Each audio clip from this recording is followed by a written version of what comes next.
Today, this video would show how you can extend the frequency on the N9042B UXA with the V3050A frequency extender. This is the setup that we have. There is a directional cabling, so we'll just look into that. So this is the cable that would be connected to the UXA N, that would be the high LO out, the high IF in, USB-C, and the RF input. While on the frequency extender end, that would be LO in, USB-C, IF out, and pass through. So just to note, the V3050A frequency extender works with lower frequency UXAs as well, but in that case, you will be careful when handling the RF inputs. So for example, if you're using a 44 GHz UXA, the RF input would be to the dot would be connected via this port, whereas anything from 50 to 110 GHz will be connected to this end of the V3050A. Now let's just have a look at the interface on the UXA. You'll be first prompted with a hardware configuration message. Once that's completed, you would go ahead and hit a mode preset.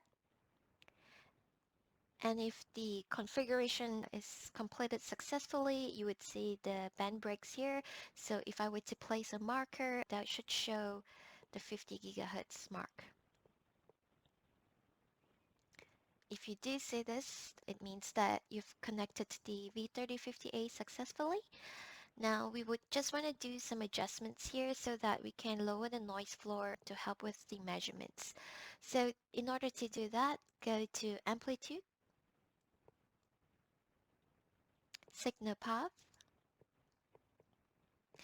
and under Internal Preamp, instead of just setting it to low band, we would turn on full range and turn that on.